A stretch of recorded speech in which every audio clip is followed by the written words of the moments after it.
D, wait for it, delightful. Check out the name tag. You're in my world now, Grandma.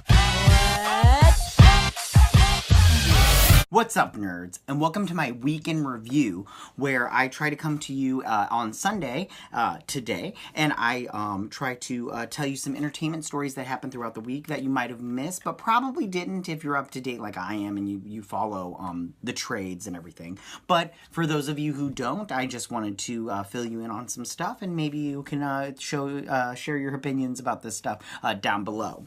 So the first story that I want to bring to you is that the Arrowverse Crossover has been given a title, and that title is Elseworlds. Now, if you're not familiar with what Elseworlds is in the DC comic universe, is basically what it is in the Arrowverse TV shows, they have the multiverse, and that's just all these different Earths, like, for instance, Earth 19 and Earth 38, where Supergirl is from. Those would be considered Elseworlds. Like, for instance, Gotham by Gaslight takes place on Earth 19, and it's just basically the same characters, but they're put in different situations. I'm going to use Gotham by Gaslight as the example. So Gotham by Gaslight is takes place in a different century, where it's the industrial the industrial century. Gosh.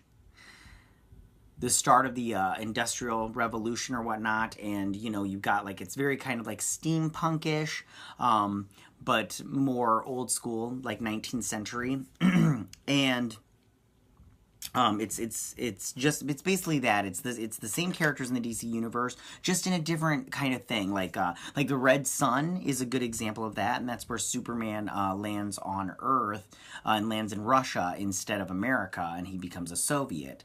But I think that they're going to do that storyline for this season coming up of Supergirl. And I have to say, I'm very happy with this. I love Elseworld stories.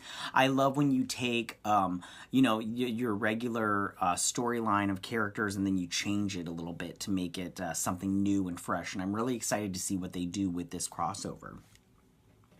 The next story that I want to talk to you is we got to see a makeup test that was introduced to us on Twitter of the new Joker movie starring Joaquin Phoenix. Now, I'm not going to lie. When this first came up and I saw it, I was like, what the is this?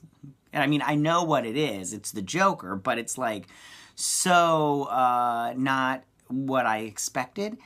And then we got to see some set photos of Joaquin in the Joker costume, and he's got on the full suit and everything. And I started to look at it, and I started to realize that what they were doing is what I felt they were doing was that they're taking an amalgamation of different Jokers, and they were putting them together. It was a lot like the 60s Joker with his blood red suit and everything, and I think that I like the suit.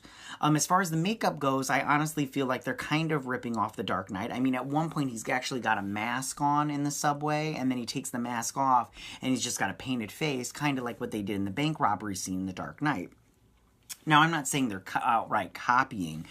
Maybe they were influenced with it, or maybe they just said, this is what really works, let's go with it. I mean, I'm not a huge fan of the 1960s Joker, but it's so iconic, and I do remember it, that I mean, the look is really nostalgic, and I like it a lot. But let's just see how it goes. I mean, I'm not sure if it's going to be good or not.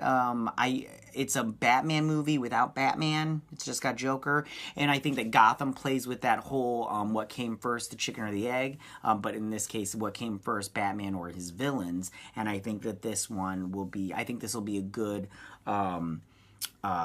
movie to see as far as that goes, which came first, Batman or his villains, and everything. So the last story that I want to share with you, and I kind of touched on it last week, and that is that Birds of Prey, the movie, has cast its Black Canary and its Huntress. Now, I have to admit, I'm a little bummed because I really wanted Janelle Monáe as Black Canary. I think that she's so good and she's so talented, but I did hear online that they wanted her, but she wouldn't read for it. And I'm kind of bummed that she didn't read for it. Sometimes you just gotta let your pride, take a back seat and just do it because you want the gig. And I would have loved to see her as Black Canary. I think she's so talented and she's so hot, but it would have been nice to see her in that role. But maybe in the future. But who they did cast as Black Canary is they cast Jurnee Smollett-Bell. I'm not sure that's how you say her name, but I'm hoping it is. And I have to say, this, I thought, when I looked at the short list, this was not my favorite pick out of all 4 of the ladies. She wasn't the last one. She was more like the second to last one if I was going to choose one. But we'll see. They did race bend her. She is black. And Black Canary is... in the comic book, she is white, which I have no problems. I am not a purist, so I'm okay if they make her black, but I am a purist as far as the fishnet stockings go. She has to have those fishnet stockings, and her and Harley Quinn can have like a little joke in there, like, I like your fishnets or something like that, but she has to have that and the leather jacket. She has to have those things, in my opinion. So I'm not a purist on race or anything like that. And I would like the blonde wig. That'd be nice too, because in real life, Black Canary does not have a blonde hair. I mean, she does in some iterations, but some of them, it's just a blonde wig, so she can throw everybody off. Kind of like what Batwoman does. She wears a red wig, so it throws everybody off. And then they've cast the Huntress, and they cast Mary Elizabeth Winstead as the Huntress. And this is the one that I thought they would cast as Black Canary. I thought she was the top choice because she's the only one that I had heard of. I'd seen her in Scott Pilgrim Saves the World, and she was in Fargo season 3 with Ewan McGregor, who she stole away from her wife, but that's they have, marriages are hard. But I think that these are some good picks. I can't wait to see the movie. I mean, I do have a problem with Harley Quinn as a team member on the Birds of Prey instead of Oracle / Barbara Gordon. But let's just see how it turns out.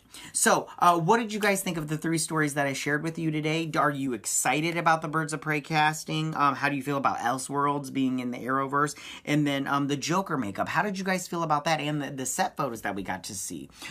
You can share your thoughts down below, and I can't wait to hear them. And if you like this video, please hit that like button. And if you're new to my channel, please hit that subscribe button. And I will see you guys next Sunday for my weekend review. You guys have a good week. Bye.